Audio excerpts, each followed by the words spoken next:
ఓం పంచమి తత్పురుష సమాసాలు చెప్పుకున్నాము. అయితే అందులో ఒకటి మిగిలిపోయింది. అది అనుకుని ముందుకెళ్ళిపోదాం. స్తోకాంతిక దూరార్ధ కృచ్ఛ్రాణి క్తేన. స్తోక, అంతిక, దూర ఇలాంటి అర్థాలు వచ్చే శబ్దాలు కృచ్ఛ్ర శబ్దముతో సహా, ఏమండి, పంచమ్యంతాలతో ఉండే వాటికి సమాసము వస్తుంది. తత్పురుష సమాసం అవుతుంది. స్తోక. స్తోక అంటే అల్పముగా అని అర్థం. స్తోకాను ముక్త. ఇక్కడ ఒకటి గమనించాల్సింది మీరు చెప్తా. స్తోక అనే దాంతో ఏంటి? స్తోకాను ముక్త. అంతిక. అంతికాదాగత. చాలా జాగ్రత్తగా వినండి ఈ పదాలు నేను అనేవి. స్తోక, స్తోకాను ముక్త. అంతిక, అంతికాదాగత. అభ్యాసాదాగత. ఏంటి? దూరాదాగత. విప్రకృష్టాదాగత. కృచ్ఛాన్ముక్త. కృచ్ఛాన్ లబ్ధ. కృచ్ఛాల్లబ్ధ. ఇవన్నీ దానికి ఉదాహరణగా చెప్పాడు. ఏమండి? అయిన తర్వాత ఇక్కడ మీరు గమనించినట్లయితే చూడండి, స్తోక అన్నా కదా, దానికి ఉదాహరణ ఏం చెప్పాము? స్తోకాన్ ముక్త అన్నాం. అంటే స్తోకాత్ ప్లస్ ముక్త, అక్కడ సంధి జరిగి స్తోకాన్ ముక్త అవుతుంది. మరి లెక్క ప్రకారం ఇది ఏం కావాలి? స్తోక ముక్త కావాలి. ఆ విభక్తి రూపము అలాగే ఉన్నది. సరే, ఈ సమాస ప్రకరణ స్టెప్పులు వేస్తాం కదండి మనము. వేసినప్పుడు ఏంటి? ఫస్ట్ స్టెప్ ఏమిటి? ఫస్ట్ స్టెప్ ఏమిటి? లౌకిక కృత్తదిత విగ్రహ సమాసాస్త్రం. వాక్యము, అలౌకిక విగ్రహ వాక్యము తర్వాత రాస్తాం. ఆ తర్వాత చెప్పండి. కృత్రిమ సమాసాలు. అంటే ఏం చేస్తారు కృత్తది సమాసాశ్చాతో? ప్రాతిపదిక సంజ్ఞ ప్రాతిపదిక ఇస్తాం. సంజ్ఞ, తర్వాత ఉపసర్జనం, చెప్పండి సుపోధాతు అదండి, ప్రాతిపదికయో. సుపోధాతు ప్రాతిపదికయో. సుపోధాతు ప్రాతిపదికయో. ఏం చేస్తారు అక్కడ? చుక్కులు తుప్పు చేస్తాం. చేయడానికి లుక్ తుప్పు లుక్ చేస్తాం. అవుతున్నది. లుక్ లుక్ లుక్ అవుతుంది, అవునా? ఉమ్. అవునండి. సుప్పు ప్రత్యయాలు లుక్ అవుతుంది. లుక్ అవడం అంటే లుప్తం అవుతుంది. మొత్తం అవుతాయి సార్. లుప్తం అవుతుంది. ఏమండి? లుక్ కావద్దు అంటే ఏమనాలి? అలుక్. అలుక్కు సార్. అంతే. ఇగో ఇక్కడ జరిగేది అలుక్. స్తోకాను ముక్త. ఆ రెండిట్లో కూడా ఏమండి, ఈ శబ్దాలు స్తోక, అంతిక, దూరాదు వీటన్నిటికీ కూడా ఆ సుప్రత్యయము లోపించటం లేదు.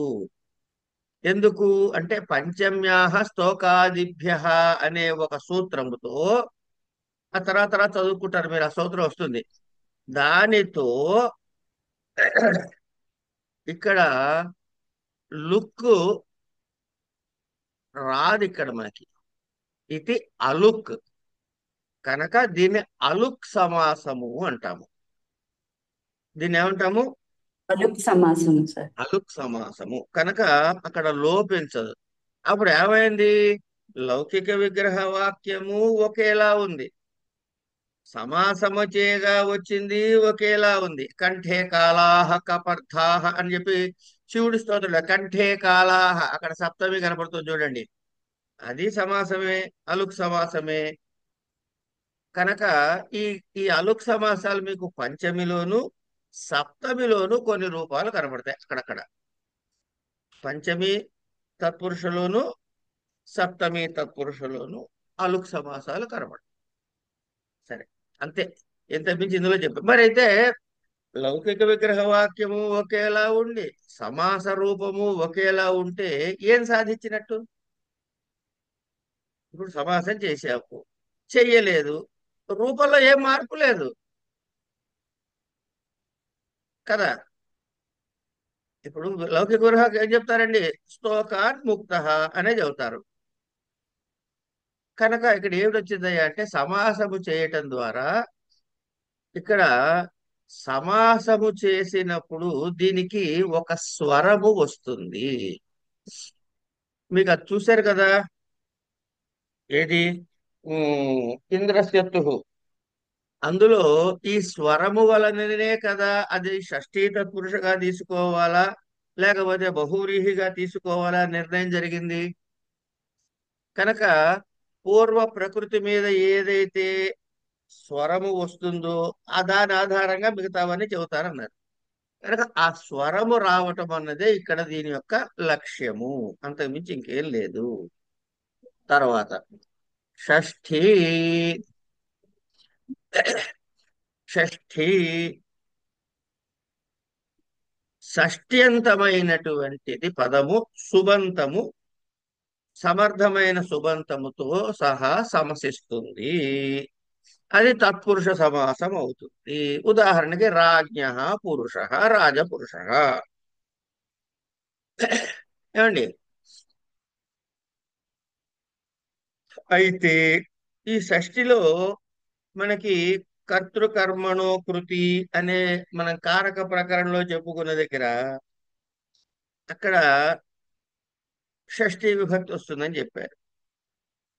అంటే దాన్ని కారక షష్ఠి అన్నాం. తర్వాత ఒక గ్రూపులోంచి ఒక గ్రూప్ ఒక గ్రూపులోంచి విడగొట్టి చెబితే దీన్ని యతశ్చ నిర్ధారణం అనే కారణం నిర్ధారణ షష్ఠి అని. సంబంధ షష్ఠి ఉంది, శేష షష్ఠి ఉంది. ఇదిగో ఈ షష్ఠి కింద కారకానికి నిర్ధారణకి రాదు, శేష షష్ఠికి మాత్రమే వస్తుంది. ఇది గుర్తు పెట్టుకోవండి. అందుకని రాజ్ఞ పురుష అదైతే. అయితే దీనికి ఈ కర్తృకర్మణోకృతి అన్న కారక షష్ఠికి రాది అని చెప్పుకున్నాం కాబట్టి దానికి అపవాదుగా ఏం చెబుతున్నాడు అంటే కృద్యోగేచ కృద్యోగాచ షష్ఠి సమస్యత ఇది వాచ్యం అనేటటువంటి వక్తవ్యం అని ఒక ఇది చెప్తారనమాట. ఇది షష్ఠి యొక్క లక్షణం. దీని తర్వాత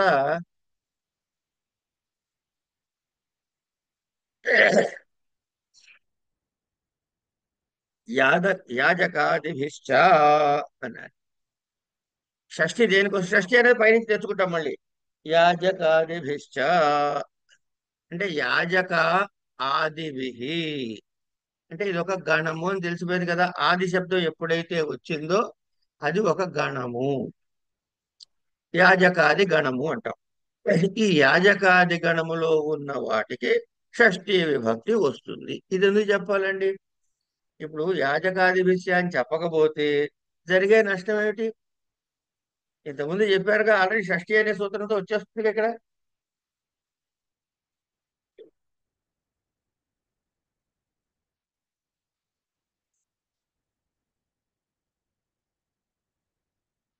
ఏమండి? ఇక్కడ ఏం చెబుతారంటే ఏభిహి షష్ట్యంతం సమస్యతే.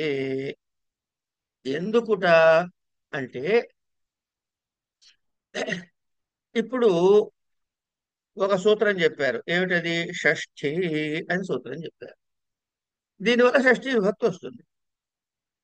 రూల్ ప్రకారం దేనికి రావాలి? యాజక శబ్దానికి కూడా రావాలి. కానీ ఈ యాజక అన్న శబ్దాన్ని చూడండి. యజ్ ధాతువు మీద నుల్ అనే ప్రత్యయం చేస్తే నృల్ తృచౌ అనే సూత్రం ఉందిగా. ఆ నుల్ అనే ప్రత్యయం చేస్తే సరే అనుబంధాలు తీసేగా ఊ మిగులుతుంది. యు ఓరనాకౌ అనే ఇంకో సూత్రం చేత ఆ ఊ స్థానంలో అకా ఆదేశంగా వస్తుంది. అప్పుడు ఏమైంది? అది యజ్జు ప్లస్ అక అయింది, యాజక అయింది. అదేంటండి యజ్ఞ ప్లస్ అక యాజక అట్లయింది యజక అవ్వాలిగా అని అంటే నూల్ అనేది కదా దాని ప్రత్యయము. ఆ నకారం వల్ల నూల్ వల్ల ఆ నకారం వల్ల ఏమైంది ఆది వృద్ధి వచ్చింది. అందుకని యకారం కాస్త యా అయింది యాజక అయింది. సరే ఆ రూపసిద్ధి మనకు అవసరం లేదు ఇక్కడ, ఊరికే సందర్భం వచ్చింది కానీ చెప్పుకోవటం. కనుక తర్వాత ఏమన్నాడు త్రుజ త్రుజకాభ్యాం కర్తరి అని ఒక సూత్రం వస్తుంది 709. అంటే మనకి రాబోతుంది ముందు ముందు వస్తుందిలేండి ఇది. త్రుజకాభ్యాం కర్తరి అంటే తృచ్చు ప్రత్యయముతో గాని అకప్రత్యయముతో గాని ఉన్నటువంటి కర్తృర్థక వాచకమైన వాటికి షష్ఠి రాదు. అంటే ఏమైంది ఈ షష్ఠికి ఇది నిషేధ సూత్రం అయింది. కనుక ఈ నిషేధానికి మళ్ళీ నిషేధం విధించుకోవటం అంటే ముందు ఉందన్నాడు ఒక విధి, తర్వాత నిషేధము, మళ్ళీ నిషేధించిన దాన్ని కూడా మళ్ళీ పునః విధించాలి అంటే ఇంకో సూత్రం కావాలిగా. అందుకని ఇంకో యాజకాదిభ్యశ్చ అని వచ్చింది అయింది. ఇక్కడ ఒక విధి, ఆ విధికి నిషేధము మళ్ళీ విధిస్తే దీన్ని ఏమంటారంటే ప్రతి ప్రసవము అంటారు. అదే రాస్తారు అక్కడ ప్రతి ప్రసవోయం అని. ఏం లేదని మళ్ళీ పుట్టింది అని కదా, ఉన్నది లేదన్నాడు మళ్ళీ పుట్టింది కనుక అందుకని ఇక్కడ ఇచ్చాడు. ఇది ఏం చేశారు జనసామాన్యంలో ప్రయోగంలో ఉన్నటువంటి అకప్రత్యయాలు వచ్చినటువంటి దాని మీద ప్రయోగంలో షష్ఠీ తత్పురుష సమాసం కనపడుతున్నవన్నీ ఒక చోటికి పోగేసి యాజకాది గణాన్ని తయారు చేశారు. ఆ గణంలో ఉన్న పఠించినటువంటి పదాలన్నిటికీ కూడా ఈ సూత్రము చేత యాజకాది భిష్ట అనే సూత్రం చేత షష్ఠీ తత్పురుష సమాసం వస్తుంది. ఇంకోటి ఏం చెప్తున్నాడు బ్రాహ్మణ యాజక అన్నాడు. ఏమండి ఈ బ్రాహ్మణ యాజక అంటే ఏమిటి? బ్రాహ్మణులకు యజ్ఞాలు చేయించేవాడు అనేటటువంటి అర్థం. దేవ పూజక ఇవన్నీ అదే ఉదాహరణలు. అయిన తర్వాత ఇందులో ఒక వార్తికాన్ని చెప్తున్నారు. గుణాత్తరేణ తరలోపే లోపశ్చేతి వక్తవ్యం అన్నాడు. గుణాత్తరేణ తరణి గుణాత్తరణే తరలోపశ్చేతి వక్తవ్యం. ఇప్పుడు ఇక్కడ ఉదాహరణ ఏమిస్తున్నాడు మనకి అంటే ఏ ఉదాహరణ ఇచ్చారండి? సర్వేషాం శ్వేత తరహ సర్వశ్వేత అని. అందరి లోపల కూడా వీడు బాగా తెల్లనైనడు వాట. సర్వేషాం శ్వేత తరహ ఏమండి. అయితే ఇది ఎందుకు చెప్పాలి? ఈ ఈ వార్తకం చెప్పడానికి అవసరం ఏమి అంటే షష్ఠితో రావచ్చు తర్వాత, కానీ ఇక్కడ గొడవ ఏంటంటే నా నిర్ధారణే అనే ఒక సూత్రం ఉంది, రాబోయే సూత్రాల్లో ఉంటుంది అది. నా నిర్ధారణే అని ఈ నిర్ధారణే అని చెప్పడం నిషేధం ద్వారా నిర్ధారణ షష్ఠికి కూడా సమాసం రాదు. కానీ ఇక్కడ ఏమన్నాడు సర్వేషాం మహత్తరహ అన్నావు అంటే అంతమంది గుంపులో వీడే తెల్లని వాడు, వీడిని పృథక్కరణము పక్కకి పెట్టాం. అంచేత యతశ్చ నిర్ధారణం అన్నారు. దేని నుంచి అయితే విడిగా తీసి చెప్పబడిందో ఇగో దీనికి నిర్ధారణం అనే సంజ్ఞ ఉంది కనుక ఇది నిర్ధారణ షష్ఠి అవుతుంది. నిర్ధారణే అనే సూత్రం చేత షష్ఠి రాకూడదు, అది రావాలి కాబట్టి ఇగో ఈ వార్తగా చెప్పాల్సి వచ్చింది. గుణతరణే తర శబ్దం ఉండాలి. ఇక్కడే ఉంది సర్వేషాం శ్వేత తరహా అన్నాడు. ఆ తరహా అని ఉంది. ఇప్పుడు ఏమవ్వాలి ఇది? సర్వశ్వేత తరహా కావాలి. కానీ ఆ వార్తికలో ఇంకో భాగం ఉంది చూడండి. సర్వే ఇక్కడ నిర్ధారణ ఉంది, అయినా ఈ వార్తికం ద్వారా ఇక్కడ సమాసం వస్తుంది, షష్ఠీ సమాసము కనుక సర్వ సర్వ తర్వాత శ్వేత తరహా రావాలి. తర్వాత ఏమన్నాడు? తరలోపశ్చేతి కనుక ఆ తరపు ప్రత్యయం కూడా లోపిస్తుంది అన్నాడు. కనుక సర్వశ్వేత అవుతుంది కానీ సర్వశ్వేత తరహా కాదు. అందుకని ఈ గుణ తరం ఉండాలి, దానికి లోపము కూడా రావాలని రెండు విశేషమైన కార్యాలు ఉన్నాయి కాబట్టి ఈ వార్తగా చెప్పాల్సి వచ్చింది. లేకపోతే ప్రధాన సూత్రంతో వచ్చేసేది. అంచేత ఈ తరబంతం అన్నది యదృణావాచితేన సహ సమాసస్తర ప్రత్యయలోపశ్చ న నిర్ధారణే ఇది పూరణ గుణః ఇది చ నిషేధస్య ప్రతిప్రసవోయం. ఇది కూడా నిషేధానికి ప్రతిప్రసవమే. అంతే. ఉదాహరణ చెప్పండి. సర్వేషాం శ్వేతతరః సర్వేషాం మహత్తరః. మహత్తరహలో తర పోతే సర్వ మహత్ అవుతుంది. దానికి సువాది కార్యక్రమం చేస్తే సర్వ మహాన్ అవుతుంది. అంటే సర్వ మహాన్ అని కానీ సర్వశ్వేత అని కానీ రూపం కనపడితే అక్కడ తర పునది అని మనం అర్థం చేసుకుంటాం. అట్లాగే కృద్యోగి ఇందాకేం చెప్పాము? కర్తకర్మలో కృతి దగ్గర కృద్యోగంలో రాదని చెప్పుకున్నాం కదా. అలా కొన్నిటికి రావడానికి ఇక్కడ చెబుతున్నాడు. కృద్యోగే చ షష్ఠీ సమస్యత ఇది వాచ్యం. అంచేత ఈ ఈ ఆ, సూత్రములో యాజకాదిభిశ్చ అనే సూత్రములో మనకి రెండు వార్తికాలు ఉన్నాయి. ఇవి గుర్తు పెట్టుకుందాము.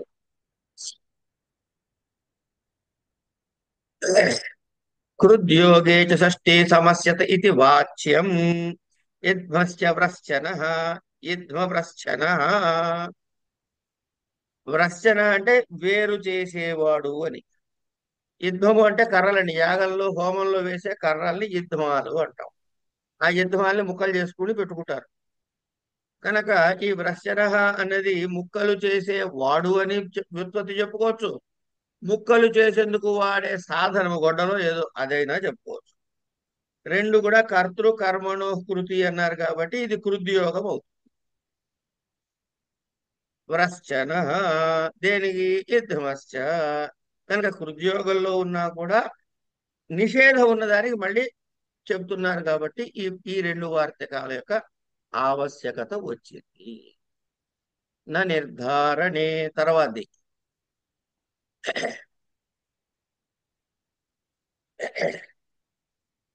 ఇక నిర్ధారణే యా షష్ఠీ సా న సమస్యతే నృణాం ద్విజః శ్రేష్ఠః.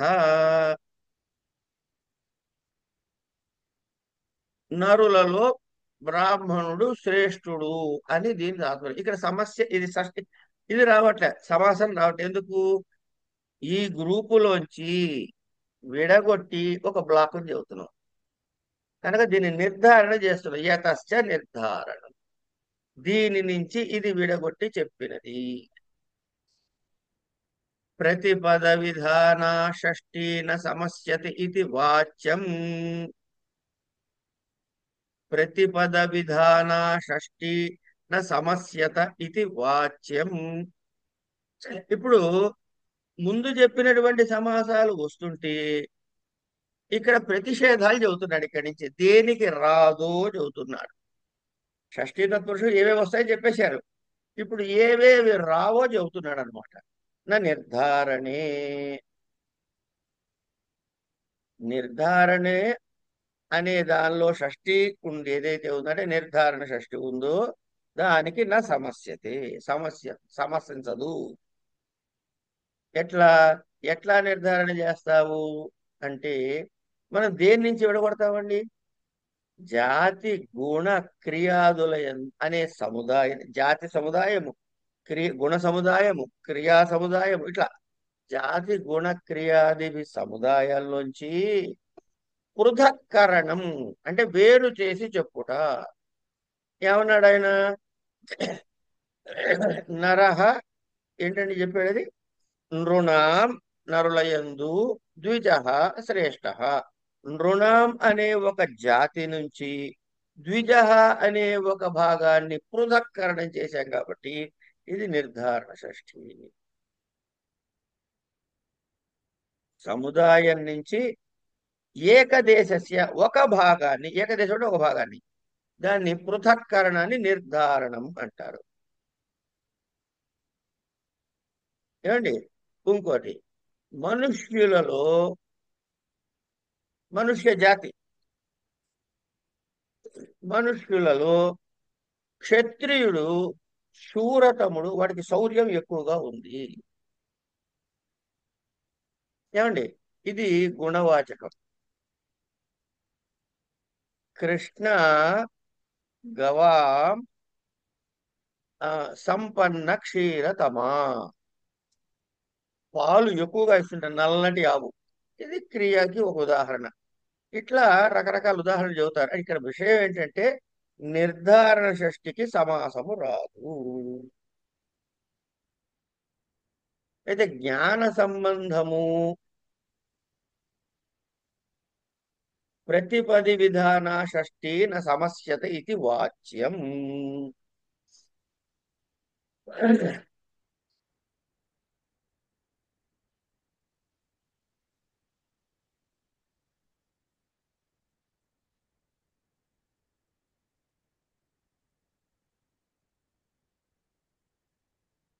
ఈ యతస్య నిర్ధారణం ద్వారా విధించబడినటువంటి షష్ట్యంత పదానికి సుబంతత్వ సమసించదని చెప్పుకున్నాం. నృణాం ద్విజ శ్రేష్ఠ, మానవులో బ్రాహ్మణ శ్రేష్ఠ, వగైరా వగైరా వగైరా చెప్పాం. ప్రతిపద విధాన షష్ఠీన సమస్యత ఇది వాచ్యం అనే దగ్గర ఏమండి విశేష శబ్దములతో, అంటే మామూలుగా జనరల్ గా వచ్చేటటువంటి నిర్ధారణ కాకుండా, ఏమండి జనరల్ గా వచ్చేది కాకుండా విశేష సూత్రం చేత ఏదైనా విభక్తులు విభజించబడ్డాయి అనుకోండి, వాటికి కూడా సుబంతంతో సమసించవు. అంచేత ఈ జ్ఞానం అనే దానితో వచ్చిన దానికి షష్ఠి విభక్తి విధించబడింది. ఈ జ్ఞానం అనే శబ్దంతో విధించబడింది కాబట్టి ఇది కూడా ప్రతిపద విధాన షష్ఠి, అంటే నిర్ధారణ షష్ఠి కన్నా కొంచెం డిఫరెంట్.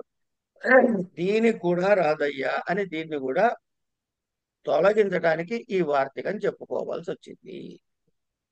అయిన తర్వాత పూరణ గుణ సుహితార్థ సదవ్యయ తవ్య సమానాధికరణేన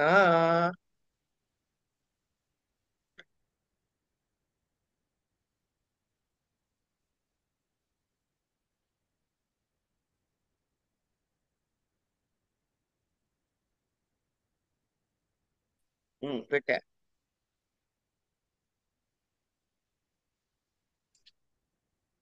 ఇక్కడ పూరణార్థ్యై సదాదిభిశ్చ షష్ఠి న సమస్యతే. ఇది చెప్తున్నాగా, ఇప్పుడు చెప్పుకునేవన్నీ కూడాను ఎక్కడ రావో చెబుతున్నారు అన్నాడుగా. పూర్వసూత్రంలో మనకి ఇక్కడ చెప్పాడు క్లియర్ గా, ఎక్కడెక్కడ సమస్యించవో ఇక్కడ చెప్పబోతున్నాము అని. కలిగింది న సమస్యతే పూరణే సతాం షష్ఠః గుణే కాకస్య కార్ష్ణ్యం బ్రాహ్మణస్య శుక్లాః యదా ప్రకరణాదినా దంతా ఇతి విశేష్యం జ్ఞాతం తదేతముదాహరణం అనిత్యః అయం గుణేన నిషేధః తదశిష్యం సంజ్ఞా ప్రమాణత్వాత్ ఇత్యాది నిర్దేశాత్. తేన అర్థగౌరవం బుద్ధిమాంద్యం ఇత్యాది సిద్ధం. సుహితార్థ సుహితార్థాత్ స్తృత్యర్థాః ఫలానాం సుహితః తృతీయ సమాసస్తు స్యాత్ ఏవ సర్వే విశేషః స్వరే విశేషః సత్ ద్విజస్య కుర్వన్ కుర్వాణో వా కింకర ఇత్యర్థః అవ్యయం బ్రాహ్మణస్య కృత్వా పూర్వోత్తర సాహచర్యాద్ వృదవ్యయమేవ గృహ్యతే తేన తదుపరి ఇత్యాది సిద్ధమితి రక్షితః తవ్య బ్రాహ్మణస్య కర్తవ్యం తవ్యతా తు భవత్యేవ స్వకర్తవ్యం స్వరే భేదః సమానాధికరణే తక్షకస్య సర్పస్య విశేషణ సమాహితస్త్విహ బహుళగ్రహణాన్ న గోర్ధ్వేనోః ఇత్యాదిషు పోటాయువతి ఇత్యాదీనాం విభక్త్యంతరే చరితార్థానాం పరత్వాద్ బాధకః షష్ఠీ సమాసః ప్రాప్త స అపి అప్యనేన వార్యతే. ఇంత ఇచ్చాడండి వృత్తి దీనికి. ఈ సూత్రానికి ఇంత వృత్తి ఇచ్చాడు మనకి. అంటే ఏమిటి? న నిర్ధారణే అని పూర్వసూత్రం నుండి నా అనేది నిషేధార్థం తెచ్చేసుకుంటాం. ఇక్కడ షష్ఠ్యంత పదమై పూరణార్థము గుణార్థము సుహితార్థాలను బోధించేటటువంటి సుబంత పదాలతోటి ఏమిటి శత్రు శానచ్ ప్రత్యయాలతో ఏర్పడిన కృదంతాలతోటి అవ్యయాలతోటి తవ్య ప్రత్యయాంతాలతోటి సమానాధికరణాన్ని ప్రతిపాదించే శబ్దాలతో సమసించదు. ఈ సూత్రంలో సత్ అనే పదం ఉంది. ఈ సత్ అంటే ఏమిటి అంటే మనకి ఇప్పుడు మనం సమాస చదువుకుంటున్నాం, దీని ముందు కారకాలు చదువుకున్నాం, కానీ అన్ని సంజ్ఞలు చదువుకోలే. సంజ్ఞా ప్రకరణం లేదు, కానీ మీకు సంజ్ఞా ప్రకరణంలో ఉన్న 10, 15, 30 సంజ్ఞలు కాకుండా సుమారుగా 88 సంజ్ఞలు చెప్పారు మొత్తం ఈ గ్రంథం అంతా కలిపి. అందులో ఒకటి తౌ సత్ అని. తౌ సత్. ఈ తౌ అంటే ఈ రెండు, ఏ రెండు? శత్రుశానచులు అనమాట. అందుకని ఈ సత్ అనే శబ్దం చేత శత్రుశానచు ప్రత్యయాలు మనకి సూచించబడ్డాయి. అట్లా అది శత్రుశానచు ప్రత్యయాన్ని సూచిస్తుంది. షష్ఠీ అనే సూత్రం చేత షష్ఠీ తత్పురుష సమాసం ఏర్పడటానికి అవకాశాన్ని ఉంది, కానీ ఈ సూత్రం దాన్ని నిషేధిస్తోంది. అందుకే ఇప్పుడు అది బ్రాహ్మణస్య కుర్వన్ బ్రాహ్మణస్య కృత్వా రాజ్ఞః పాటలీపుత్రస్య తక్షకస్య సర్పస్య. ఈ వాక్యాల్లో షష్ఠ్యంత పదాలు మనకున్నాయి. బ్రాహ్మణస్య కృత్వా అన్నాడు, ఏమండి కుర్వన్ అన్నాడు, రాజ్ఞః పాటలీపుత్రస్య సమానాధికరణం వచ్చింది, తక్షకస్య సర్పస్య. ఇవన్నిటికీ షష్ఠ్యంత పదాలు ఉన్నప్పటికీ కూడా అక్కడ సుబంతంతో సమసించటం లేదు. ఇక తర్వాత తవ్య తవ్యత్ అనే 2 ప్రత్యయాల గురించి చెప్పాడు. ఈ తవ్య తవ్యత్ అనే 2 ప్రత్యయాలు ఉన్నాయి కదా.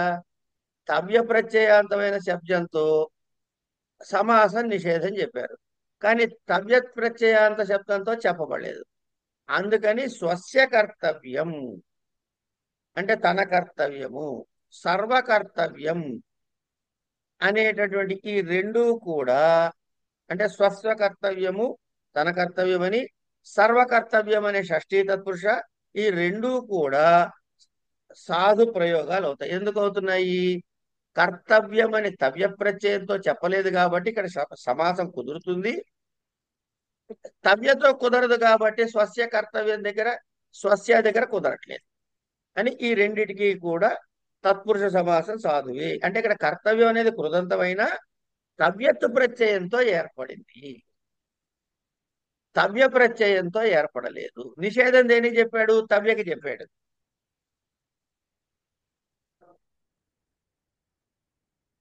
బాబాయ్, గుడ్ మార్నింగ్ బాబాయ్, చెప్పు.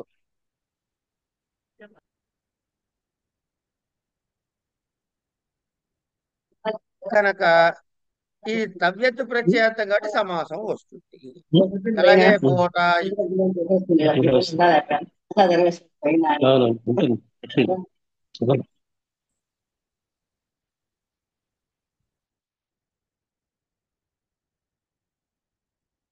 పోట యువతి ఈ సూత్రం చేత గోధేను అనే సమాసం సిద్ధించినా ఇక్కడ నిషేధం ఉంది కదా. ఈ సూత్రంలో నిషేధం ఉంది కాబట్టి గోధేను అని ఇక్కడ కూడా సమాసము నిషేధము చేయబడింది. అంటే పోటాయువతి ఇత్యాది సూత్రము చేత సమాసము సిద్ధిస్తున్నప్పటికీ కూడా ప్రకృత సూత్రము చేత పూరణ గుణ ఇత్యాది సూత్రము చేత ఇక్కడ నిషేధించబడింది. పోటాయువతి ఇత్యాదీనాం విభక్త్యంతరే చరితార్థానాం పరత్వాబాధక షష్ఠీ సమాసః ప్రాప్తః స అపి అప్యనేన వార్యతే. అంచేత ఈ సూత్రము చేత దానిని కూడా వారిస్తున్నామయ్యా అని చెప్పాడు. అయిన తర్వాతి సూత్రం.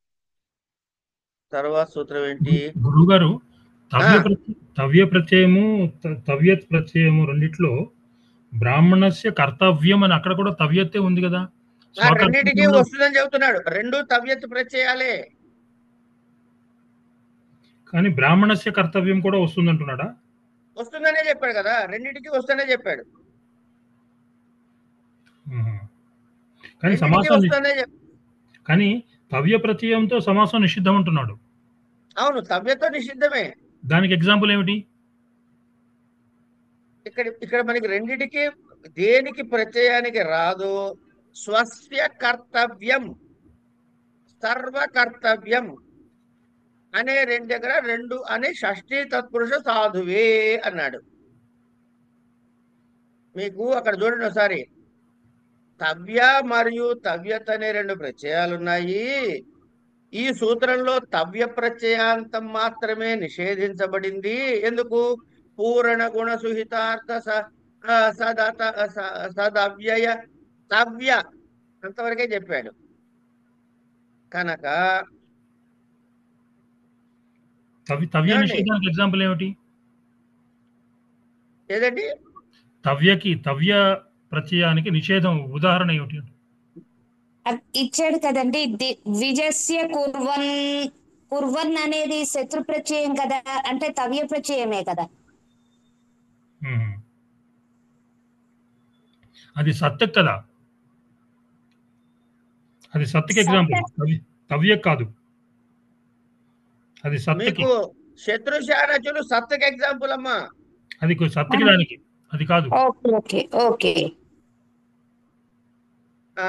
అవ్యయ చేస్తూ అవ్యయ ఉండగా ఏముంది అక్కడ? కుర్వన్ అంటే చేస్తూ ఉండగా సత్ ప్రత్యయం, అది తవ్య ప్రత్యయం కాదు. అవ్యయానికి బ్రాహ్మణస్య కృత్వా. తర్వాత పూర్వోత్తర సాహచర్యా కృదవ్యయమేవ గృహ్యతే తేన తదుపరి ఇత్యాది సిద్ధమితి రక్షితః. తవ్య బ్రాహ్మణస్య కర్తవ్యం తవ్యతా తు భవేత్యేవ స్వకర్తవ్యం.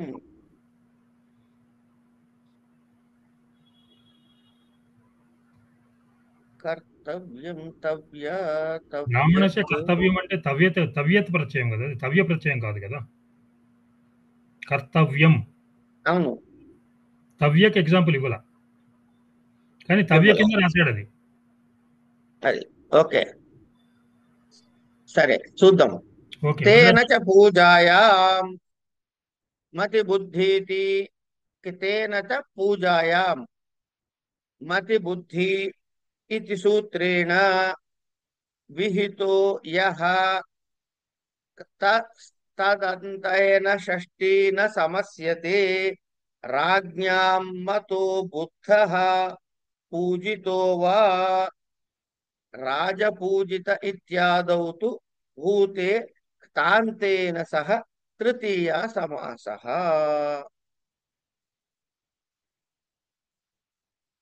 తేన పూజాయ మతి బుద్ధీతి సూత్రేణ విహితో యః కథ తదంతేన షష్ఠి న సమస్యతే. రాజ్ఞాం మతో రాజ్ఞాం బుద్ధః పూజితో వా అంటే రాజ్ఞాం మతః రాజ్ఞాం బుద్ధః రాజ్ఞాం పూజితః ఇత్యాదః రాజపూజితః ఇత్యాదౌ తు భూతే తాంతేన సహ తృతీయాంతస్య సమాసః మతి బుద్ధి పూజార్థేభ్యః అని సూత్రం. మతి బుద్ధి పూజార్థేభ్యః అని అంటే మతి బుద్ధి పూజార్థాల్లో కథా ప్రత్యయాన్ని విధించారు. అలాంటి క్తాంత పదము షష్ఠ్యంతము పదముతో సమసించదు. రాజ్ఞాం మతః అంటే రాజులకు ఇష్టమైన వాడు. రాజ్ఞాం పూజితః రాజుల చేత పూజించబడేవాడు. ఇక్కడ మతి బుద్ధి పూజార్థాలు ప్రయోగించబడి తప్రత్యయంతో ఉన్న పదాలు ఉన్నాయి కనుక రాజ్ఞాం పూజితః రాజ్ఞాం మతః అనే రూపాలే ఉంటాయి. కానీ రాజ్ఞాం బుద్ధః ఇలాంటి సమాసము లేని రూపాలే ఉంటాయి కానీ సమాసముతో ఉచ్చరించరాదు. వ్యస్త పదములుగానే ఉచ్చరించాలి. రాజపూజితః అని తాంతంతో సమసించిన ప్రయోగం మరి ఎట్లా ఇదవుతుంది, సరిపోతుంది. ఇక్కడ రాజ్ఞాం పూజితః అన్నాం కానీ మనకి రాజపూజితః అనేటటువంటి ఒక సమాస పదం కనపడుతోంది ప్రయోగంలో. ప్రయోగంలో రాజపూజితః అంటున్నాం. మరి అదెట్లా సాధు అవుతుంది? సూత్రం చేత తప్పవ్వాలిగా. అంటే షష్ఠ్యంత శబ్దానికి తాంతంతో సమాసము పై సూత్రం అంటే తేన చ పూజాయాం అనే సూత్రంతో నిషేధించబడింది కానీ తృతీయాంత పదముతో కాదు. కనుక రాజ్ఞాం పూజితః అంటే రాజ్ఞాం పూజితః అనే చెప్పాలి. కానీ రాజు చేత పూజించబడిన వాడు అని చెప్పదలుచుకున్నాను అనుకోండి, అది తృతీయ అయింది. రాజ్ఞా పూజితః అంటే ఇక్కడ ఏమిటి విషయం అంటే చాలా సింపుల్ అండి. మనము చెప్పుకునే విగ్రహ వాక్యాన్ని బట్టి అది సాధువా అసాధువా. కనుక రాజ్ఞాం పూజితః అని మాత్రమే వస్తుంది అంటే అక్కడ షష్ఠిగా చెప్పుకుంటాం. రాజపూజితః అనేది సాధు ప్రయోగం అనాలంటే దాన్ని తృతీయాంత పదంగానే చెప్పాలి కానీ షష్ఠ్యంత పదంగా చెప్పకూడదు. కనుక మనం చెప్పుకునే విగ్రహ వాక్యం ఆధారంగా ఈ వివరం తేలుతుంది. అధికరణవాచిన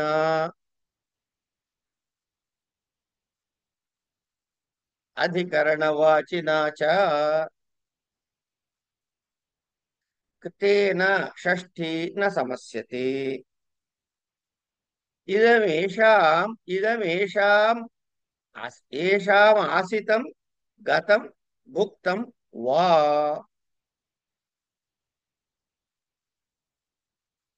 అధికరణ వాచిన చ తేన షష్ఠీ న సమస్యతే. ఇదమేషాం ఆసితం గతం భుక్తం వా అని చెప్పారు. తేన చ పూజాయాం అనే సూత్రం నుండి నా అనేటటువంటిది యుక్తేన అనేవి ఇక్కడ అనువర్తింప చేసుకున్నట్లయితే అధికరణార్థంలో విధించబడినటువంటి అధికరణార్థంలో నందు అన్నమాట విధించబడిన తప్రత్యయాంత శబ్దాలతో కూడా షష్ఠి సమసించదు. అధికరణ వాచిన చ అంచేత అధికరణార్థంలో వచ్చినట్టు వాచకములైన శబ్దములతో కూడా షష్ఠి సమసించదు. ఎప్పుడు ఇందులోకి ఏమేమి తెచ్చుకున్నాము అంటే నా తెచ్చుకున్నాము, యుక్తేన అనే రెండు పదాలు తెచ్చుకున్నాం. కనుక ఏషాం అసితం ఇదమేషాం ఆసితం గతం భుక్తం వా అన్నాడు. ఏషాం అసితం ఏషాం గతం ఏషాం భుక్తం అన్న చోట